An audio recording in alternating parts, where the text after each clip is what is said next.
नमस्कार।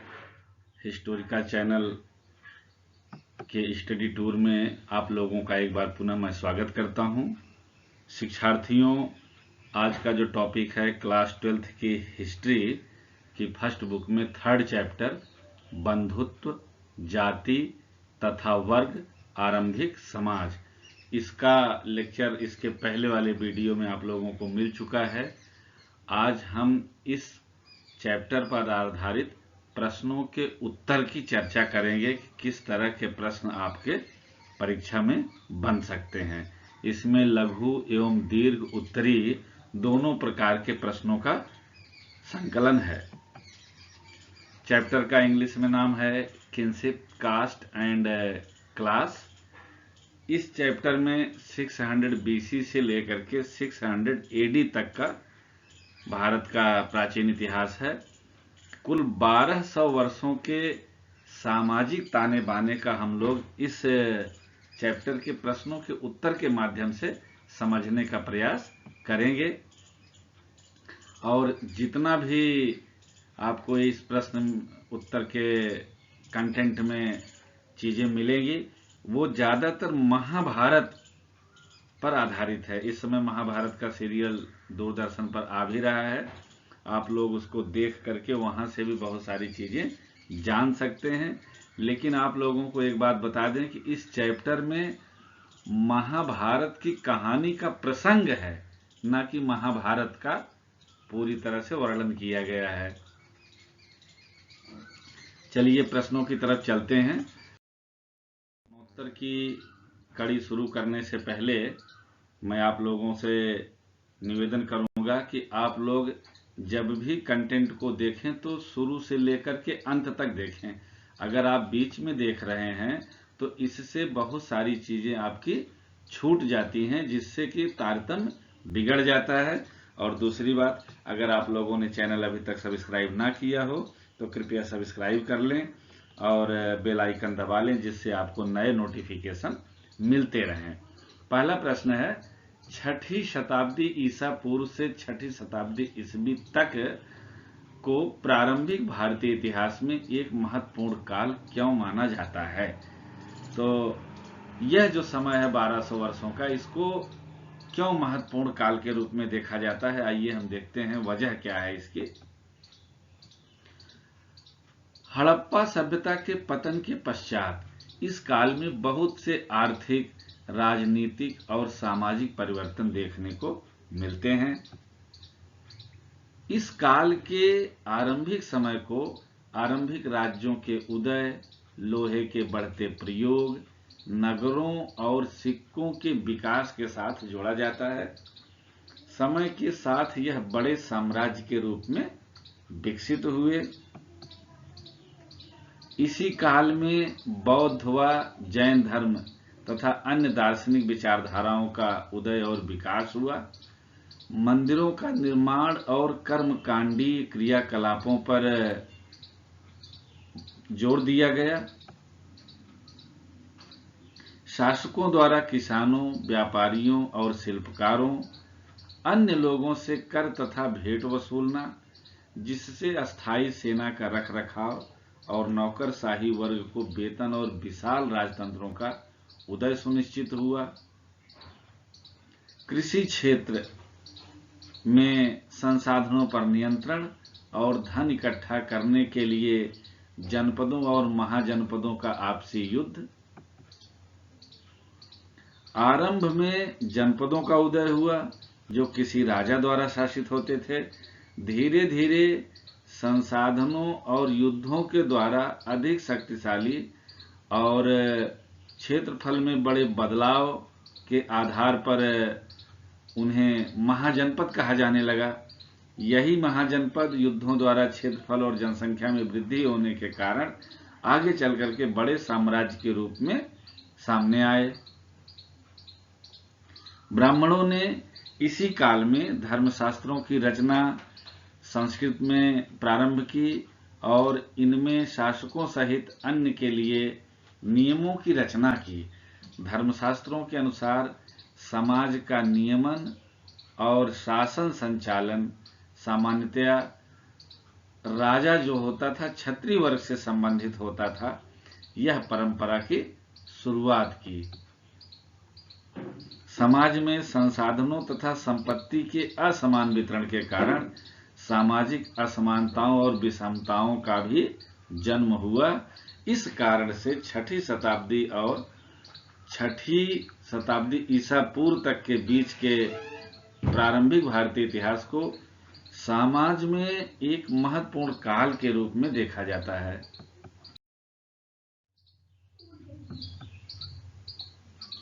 अगला प्रश्न है, छठी शताब्दी ईसा पूर्व से छठी शताब्दी ईस्वी तक के प्रारंभिक भारतीय इतिहास जानने के स्रोतों की चर्चा कीजिए। वे कौन कौन से सोर्सेज हैं जिसके द्वारा हमें ये इस समय के इतिहास की जानकारी प्राप्त होती है। इसमें अभिलेख के रूप में अशोक, खारवेल, रुद्रदामन, वशिष्ठी पुत्र पुलमावी, समुद्रगुप्त, यशोधर्मन, पुलकेशिन द्वितीय आदि के द्वारा जारी किए गए अभिलेख, सिक्के मौर्यकाल, कुषाण, गुप्त, सातवाहन के द्वारा जारी किए गए सिक्कों के जो ढेरियां मिले हैं उनसे भी हमें जानकारी मिलती है। चित्र, जो सिक्कों पर चित्र उकेरे गए, मूर्तिकला उस समय की, स्मारक जिसमें भवन, मंदिर, गुफाएं, जैन, बौद्ध और आजीवक संप्रदाय से संबंधित महत्वपूर्ण निवास स्थान, साहित्यिक ग्रंथों में मनुस्मृति, वेद जिसमें 4 वेद हैं, ऋग्वेद, यजुर्वेद, अथर्ववेद और सामवेद, पुराणों में मत्स्य, वायु और गरुड़ पुराण, उपनिषद, रामायण और महाभारत, मृच्छकटिकम जिसकी रचना शूद्रक ने की, और दक्षिण भारत के तमिल ग्रंथ जिनको संगम साहित्य के नाम से जाना जाता है। लौकिक साहित्य में कौटिल्य का अर्थशास्त्र, मेगस्थनीज की इंडिका, बाणभट्ट का हर्षचरित, बौद्ध धर्म के जो ग्रंथ थे उसमें सुत्त पिटक, विनय पिटक, अभिधम्म पिटक, मध्यम निकाय, जातक कथाएं ये इतिहास के स्रोत के रूप में बहुत महत्वपूर्ण स्थान रखती हैं। जैन ग्रंथ के प्रमुख जो आगम है उसमें कल्प सूत्र, परशिष्ट पर्वन, आचार्य सूत्र, भद्रबाहु चरित आदि। विदेशी यात्रियों के विवरण में यूनानी यात्री जो आए, हेरोडोटस, मेगस्थनीज, डाइमेकस, डायोनिसियस, चीनी यात्रियों में फाह्यान, सुंगयुन, ह्वेनसांग, इत्सिंग, इनके द्वारा हमें प्रारंभिक इतिहास के बारे में जो विवरण छोड़े गए थे उसकी जानकारी भी मिलती है। समकालीन समाज को समझने के लिए इतिहासकारों ने इस पाठ में महाभारत को एक प्रमुख स्रोत के रूप में प्रयोग किया है।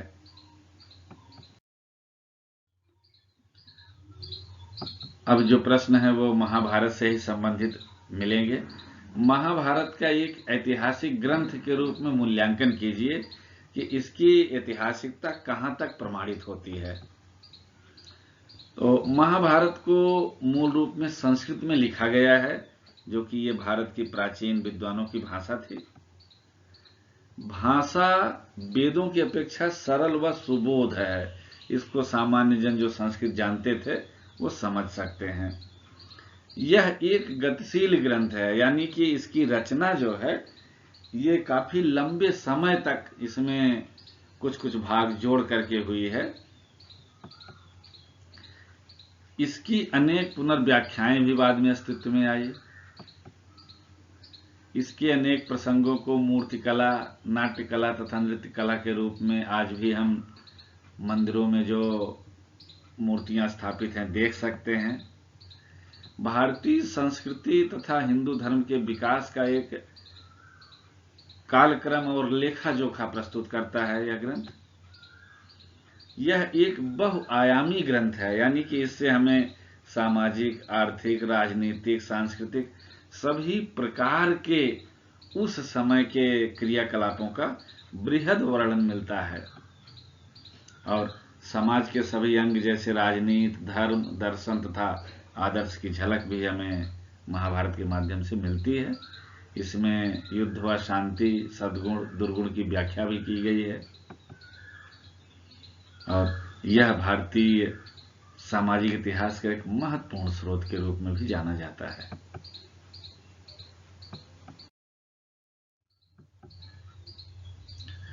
महाभारत का एक ग्रंथ के रूप में समालोचनात्मक परीक्षण कीजिए कि ये किस प्रकार का ग्रंथ है।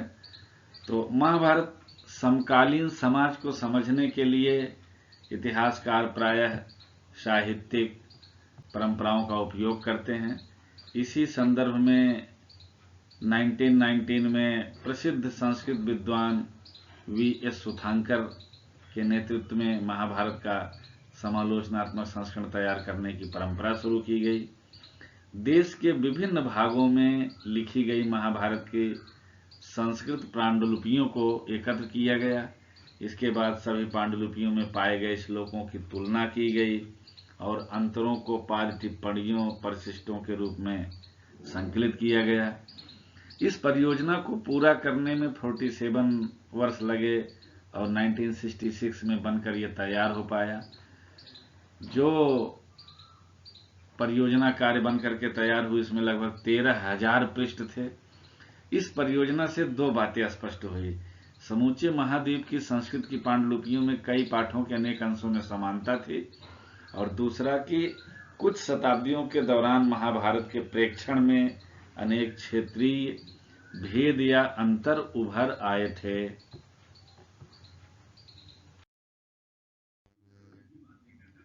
महाभारत का समालोचनात्मक परीक्षण में कुछ और मूलभूत बातें हैं जिनको हम देखते हैं।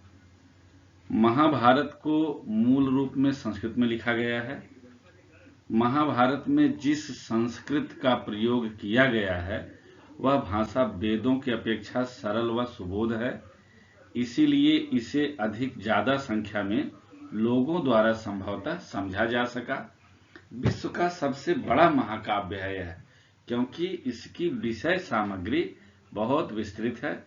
कुछ इतिहासकारों का मानना है कि स्वजनों कौरव और पांडवों के बीच हुए युद्ध की स्मृति ही महाभारत का मुख्य कथानक है। महाभारत प्राचीन भारतीय समाज की आत्मा की अगाध गहराई को एक अंतर्दृष्टि भी प्रदान करता है। महाभारत लोगों के सामाजिक जीवन के अनेक पहलुओं, वर्ण व्यवस्था, जाति व्यवस्था, स्त्रियों को सामाजिक सम्मान, विभिन्न प्रकार के विवाह, सामाजिक मनोरंजन के साधन, धनुर्विद्या, पारिवारिक संबंध, राजनीति में कुलीन महिलाओं की रुचि आदि को भी दर्शाता है। इतिहासकार इस ग्रंथ की विषय वस्तु को दो मुख्य शीर्षकों के अंतर्गत रखते हैं, नैरेटिव आख्यान तथा उपदेशात्मक डिडैक्टिक में कहानियों का संग्रह है और उपदेशात्मक भाग में सामाजिक विचार आचार के मानदंडों का चित्रण है। किंतु यह विभाजन पूरी तरह अपने में एकांकी नहीं है। उपदेशात्मक अंशों में भी कहानियां होती हैं और बहुधा आख्यानों में समाज के लिए एक सबक निहित रहता है। अधिकतर इतिहासकार इस बात पर एकमत हैं कि महाभारत वस्तुतः एक नाटकीय कथानक था जिसमें उपदेशात्मक अंश बाद में जोड़े गए हैं। महाभारत एक गतिशील ग्रंथ है। इस कथन के आलोक में महाभारत की समीक्षा कीजिए। पहली बात यह है कि महाभारत के अनेक लेखक या रचयिता हैं। संभवतः महाभारत की मूल कथा के रचयिता भाट सारथी थे। ये युद्ध क्षेत्र में जाते थे और विजय इसके रचयिता ऋषि वेद व्यास माने जाते हैं। अनेक भाषाएं, महाभारत का अनेक भाषाओं में पाठांतर किया गया है। इसकी अनेक पुनर्व्याख्याएं भी बाद में अस्तित्व में आई।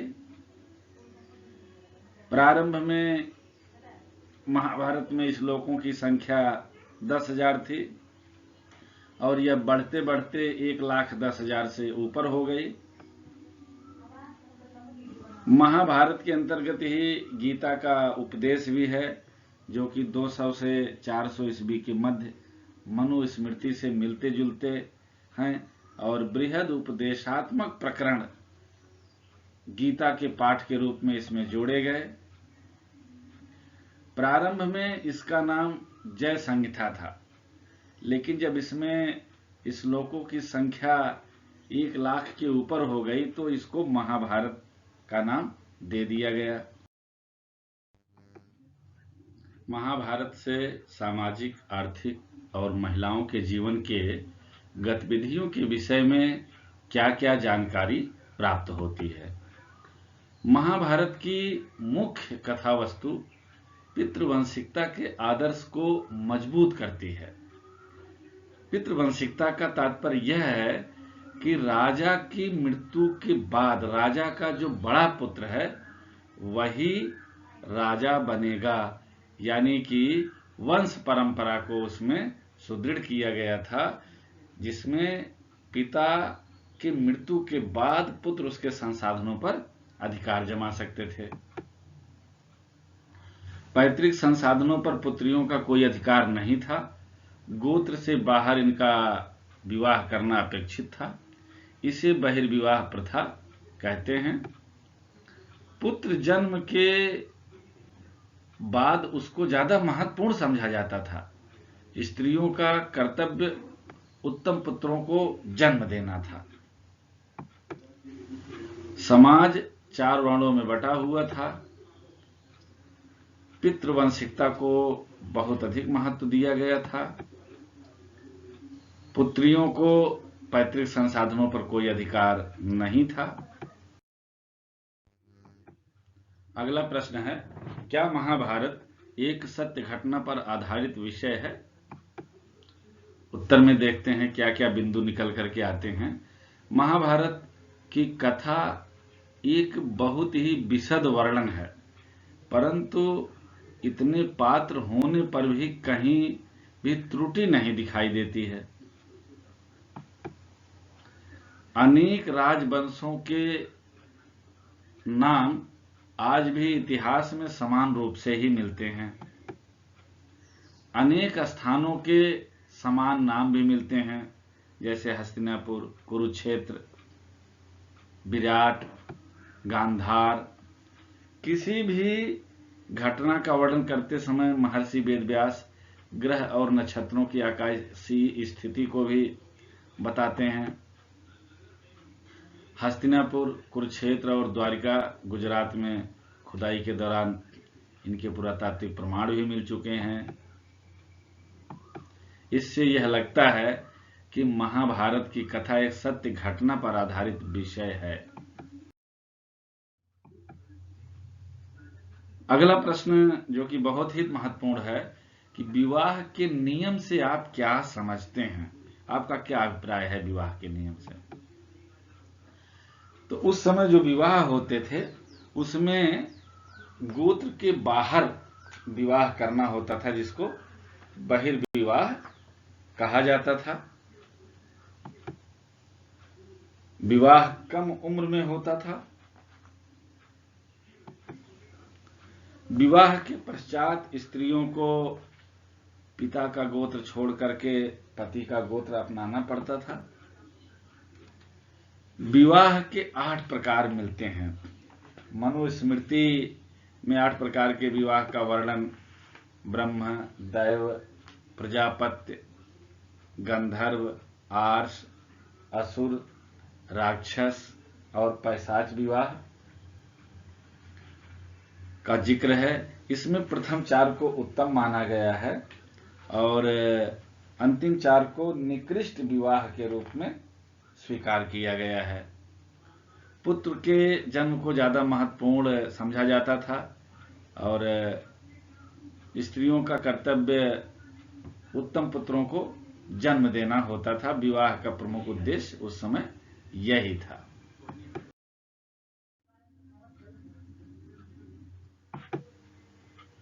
विवाह के कितने प्रकार थे? विवाह के प्रकार देखते हैं। विवाह के नियम अलग हैं और विवाह के प्रकार अलग हैं। अंतर्विवाह। अंतर्विवाह में वैवाहिक संबंध समूह के मध्य होते थे। यह समूह एक प्रकार का गोत्र, कुल अथवा जाति या फिर एक ही स्थान पर रहने वालों के बीच में हो सकता था। बहिर्विवाह। बहिर्विवाह गोत्र से बाहर विवाह करने को कहते हैं। यह महत्वपूर्ण विवाह होता था। बहुपत्नी प्रथा, यानी कि एक से अधिक पत्नी की परंपरा पुरुष की अनेक पत्नियां होने की सामाजिक परिपाटी रही है।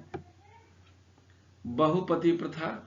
बहुपति प्रथा एक स्त्री के अनेक पति होने की पद्धति है, जिसका जिक्र महाभारत में द्रौपदी के 5 पति के रूप में मिलता है। महाभारत काल में समाज में स्त्रियों का स्थान और उनकी दशा का वर्णन कीजिए।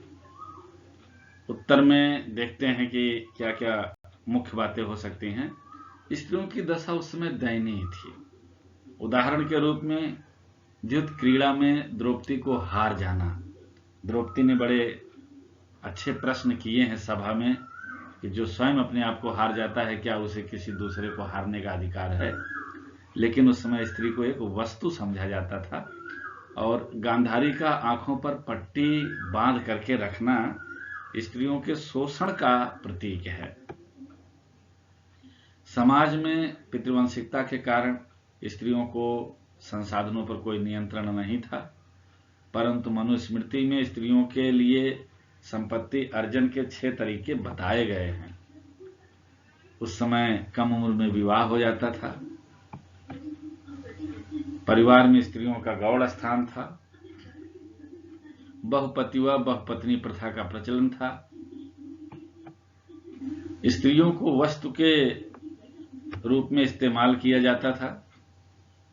युद्ध क्रीड़ा में द्रौपदी का हार जाना, स्वयंवर में स्त्रियों को जीत लेना, यह एक परंपरा सी थी।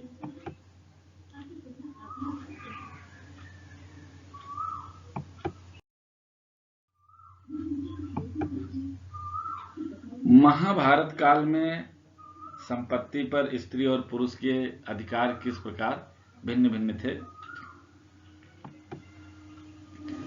इस प्रश्न के उत्तर में मनुस्मृति के द्वारा मिले हुए व्याख्यानों का वर्णन किया जा सकता है। मनुस्मृति के अनुसार पैतृक जायदाद का माता पिता की मृत्यु के बाद सभी पुत्रों में समान रूप से बंटवारा किया जाना चाहिए था, किंतु ज्येष्ठ पुत्र विशेष भाग का अधिकारी था। स्त्रियां इस संसाधन में हिस्सेदारी की मांग नहीं कर सकती थी। विवाह के समय मिले उपहारों पर स्त्री का स्वामित्व माना जाता था और इसे स्त्री धन की संज्ञा दी जाती थी।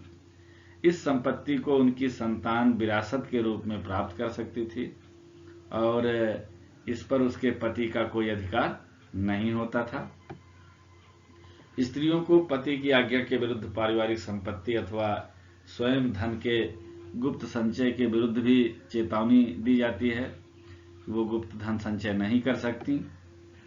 उच्च वर्ग और राजवंश की कुछ महिलाएं फिर भी संसाधनों पर नियंत्रण रखती थी, लेकिन उस समय उनकी शिक्षा दीक्षा पर विशेष ध्यान रखा जाता था। सामान्यतः भूमि, पशु और धन पर पुरुषों का ही नियंत्रण था।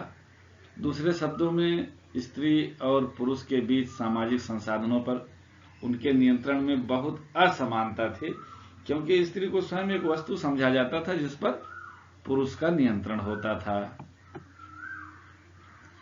मनुस्मृति में स्त्रियों के लिए संपत्ति अर्जन के जो 6 तरीके बताए गए हैं, उसमें वैवाहिक, अग्नि के सामने तथा बधूगमन के समय मिली भेंट, स्नेह के प्रतीक के रूप में तथा भ्राता, माता और पिता द्वारा दिए गए उपहार, इसके अतिरिक्त परवर्ती काल में उनको कुछ और तरीके से धन संचय की छूट मिलती है। वर्ण व्यवस्था जो महत्वपूर्ण प्रश्न है, इस महाभारत के कालक्रम में, जिससे हमें उस समय के वर्ण व्यवस्था की जानकारी मिलती है कि समाज में किस तरह से वर्ण व्यवस्था थी। तो वर्ण व्यवस्था की उत्पत्ति का धर्म सूत्र और धर्म शास्त्रों में 4 वर्णों के लिए आदर्श जीविका से जुड़े नियमों का वर्णन कीजिए। ऋग्वेद के 10वें मंडल के पुरुष सूक्त में 4 वर्णों की उत्पत्ति का वर्णन है, जिसमें ब्राह्मण, क्षत्रिय, वैश्य और शूद्र 4 वर्ण बताए गए हैं। ब्राह्मण की उत्पत्ति ब्रह्मा के मुख से हुई है। क्षत्रिय ब्रह्मा की भुजाओं से पैदा हुए। वैश्य ब्रह्मा की जंघा यानी उदर से, और शूद्रों की उत्पत्ति ब्रह्मा के पैर से ऋग्वेद में बताई गई है। अब इनके द्वारा कौन कौन सी आजीविका का पालन किया जाता था, इसको भी हम देखते हैं। धर्म सूत्रों और धर्म शास्त्रों में 4 वर्णों के लिए आदर्श जीविका से जुड़े कई नियम मिलते हैं। ब्राह्मणों का कार्य वेद अध्ययन, वेदों की शिक्षा देना, यज्ञ करना और करवाना तथा उनका काम दान देना और दान लेना था। क्षत्रिय का कर्म युद्ध करना, लोगों को सुरक्षा प्रदान करना, न्याय करना, वेद पढ़ना, यज्ञ करवाना और दान दक्षिणा देना लेना था। वैश्यों का कार्य वेद पढ़ना, यज्ञ करवाना, दान दक्षिणा देना, कृषि, गौ, पशुपालन और व्यापार का प्रमुख कार्य था। शूद्रों के लिए एकमात्र जीविका का साधन इन तीनों वर्णों की सेवा करना था।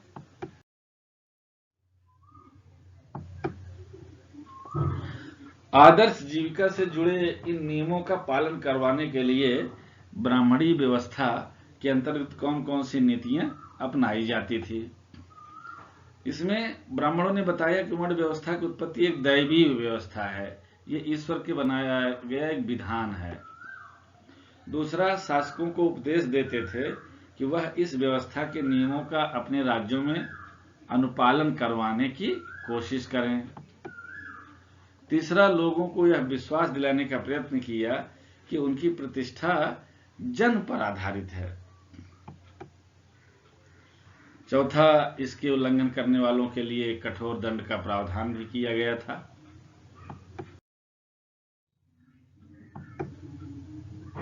अगला प्रश्न है, क्या ब्राह्मणीय नियमों का सर्वत्र अनुसरण होता था, यानी लोग इसका पालन करते थे? नहीं, ब्राह्मणीय व्यवस्था का सर्वत्र एक जैसा अनुसरण नहीं होता था। यह हम निम्न उदाहरण के माध्यम से समझ सकते हैं। पहला उदाहरण है भीम और हिडिंबा का विवाह। हिडिंबा जो है वो निम्न कुल में पैदा हुई कन्या थी, जबकि भीम जो है वो कौरव पांडव की परंपरा से जुड़े हुए थे।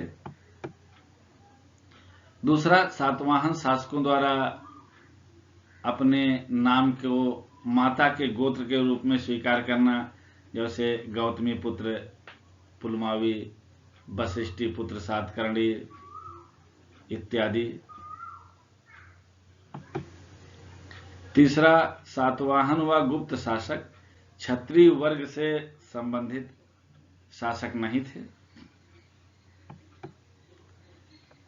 गुप्त शासकों ने वाकाटक शासकों से विवाह संबंध स्थापित किया और सातवाहन शासकों ने शक शासकों के साथ विवाह संबंध स्थापित किया, जबकि इसमें से निम्न और उच्च कुल में पैदा हुए शासक वर्ग के इतिहासकारों के द्वारा प्रमुख रूप से जिक्र किया गया है।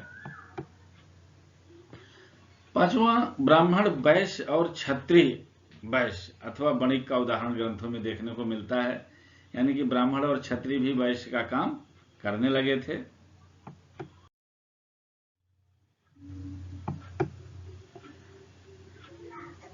चार वर्णों से परे कौन कौन से लोग थे और उनके क्या कर्तव्य थे, देखते हैं। ऐसे समुदाय जो असंस्कृत भाषी थे और ब्राह्मणीय नियमों का पालन नहीं करते थे, वो चारों वर्णों से परे लोग थे, जैसे निषाद, एकलव्य, यायावर, पशुपालक। इनको हेय दृष्टि से देखा जाता था। असंस्कृत भाषी लोगों को म्लेच्छ कहा जाता था। ब्राह्मण कुछ लोगों को वर्ण व्यवस्था वाली सामाजिक प्रणाली से बाहर मानते थे और वे अस्पृश्य कहे जाते थे। ब्राह्मणों का यह मानना था कि कुछ कर्म खास तौर से वे जो अनुष्ठानों के संपादन से जुड़े थे पुनीत और पवित्र थे तथा अपने को पवित्र मानने वाले लोग अस्पृश्य से भोजन नहीं स्वीकार करते थे। पवित्रता के इस पहलू के ठीक विपरीत कुछ ऐसे कार्य थे जिन्हें खास तौर से दूषित माना जाता था, जिसमें शवों की अंत्येष्टि और मृत पशुओं को छूने वालों को चांडाल कहा जाता था। उन्हें वर्ण व्यवस्था वाले समाज में सबसे निचले पायदान पर रखा गया था। वे लोग जो स्वयं को सामाजिक क्रम में सबसे ऊपर मानते थे, इन चांडालों को स्पर्श यहाँ तक कि उन्हें देखना भी अपित्रकारी मानते थे। मनुस्मृति में चांडालों के कर्तव्यों की सूची मिलती है। उन्हें गांव के बाहर रहना होता था, फेंके हुए बर्तनों का इस्तेमाल करते थे, मरे हुए लोगों के वस्त्र तथा लोहे के आभूषण पहनते थे। रात्रि में वे गांव और नगरों में चल फिर नहीं सकते थे। ये संबंधियों से विहीन मृतकों की उन्हें अंत्येष्टि करनी पड़ती थी तथा बधिक के रूप में भी इनको कार्य करना पड़ता था। ये 4 वर्णों से परे लोग थे। खास करके इसमें चांडालों की स्थिति सबसे ज्यादा दयनीय थी। चीनी यात्री फाहियान और ह्वेनसांग कहता है कि अस्पृश्यों को सड़क पर चलते हुए करताल बजाकर, करताल एक प्रकार का हाथ में लेकर के बजाने वाला बाजा होता है, अपने आने की सूचना देनी पड़ती थी, जिससे अन्य जन उन्हें देखने के दोष से बच जाएं और इनको नगर से बाहर रहना पड़ता था, क्योंकि अगर कोई चांडाल को देख लेता था तो उसको पुनः जाकर के स्नान करना पड़ता था। इस चैप्टर का अंतिम प्रश्न है कि किन मायनों में सामाजिक अनुबंध की बौद्ध अवधारणा समाज के उस ब्राह्मणीय दृष्टिकोण से भिन्न थी जो कि पुरुष सूक्त पर आधारित था। क्योंकि अब यहाँ पर भारत में 2 नए धार्मिक विचारधारा का उदय होता है, जिसे बौद्ध और जैन धर्म के रूप में जाना जाता है। बौद्ध धर्म ने वर्ण व्यवस्था की आलोचना की। बौद्ध धर्म ने समाज की विषमता को सत्य माना है, परंतु उनके अनुसार यह विषमता नैसर्गिक नहीं थी और अस्थायी भी नहीं थी, क्योंकि इसमें जन्म के आधार पर जो विशिष्टता की बात की गई है, पहले ऐसा नहीं था। ऋग्वैदिक काल में कर्म के आधार पर विशिष्टता दी गई थी समाज में, लेकिन उत्तर वैदिक काल तक आते आते यह परंपरा कर्म की जगह पर जन्म ने ले लिया। ब्राह्मणीय दृष्टि से सामाजिक असमानता का आधार जन्म है, परंतु बौद्ध धर्म ने जन्म के आधार पर सामाजिक प्रतिष्ठा को अस्वीकार कर दिया और इन्होंने कर्म को प्रधान बताया। बौद्ध धर्म में मानव तथा वनस्पति को शुरू से एक दूसरे पर परस्पर निर्भर माना गया है। बौद्ध धर्म के अनुसार राजा एक सामाजिक अनुबंध द्वारा लोगों द्वारा चुना जाता था, जिसे सेवाओं के बदले में लोगों के द्वारा कर दिया जाता था।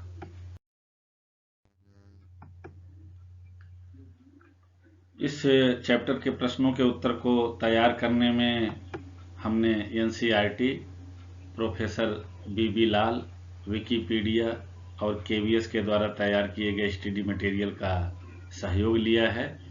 अगर आपको प्रश्नों के उत्तर अच्छे लगें तो आप उनको नोट करिए, परीक्षा के दृष्टिकोण से तैयारी कीजिए और इस चैनल को सब्सक्राइब करें और अधिक से अधिक वीडियो पाने के लिए बेल आइकन को दबा दें, जिससे आपको नोटिफिकेशन मिलता रहे। और इस चैप्टर के प्रश्नों के उत्तर को विशेष रूप से समझने के लिए आप इसके द्वारा लिंक किए गए वीडियो को भी देखें।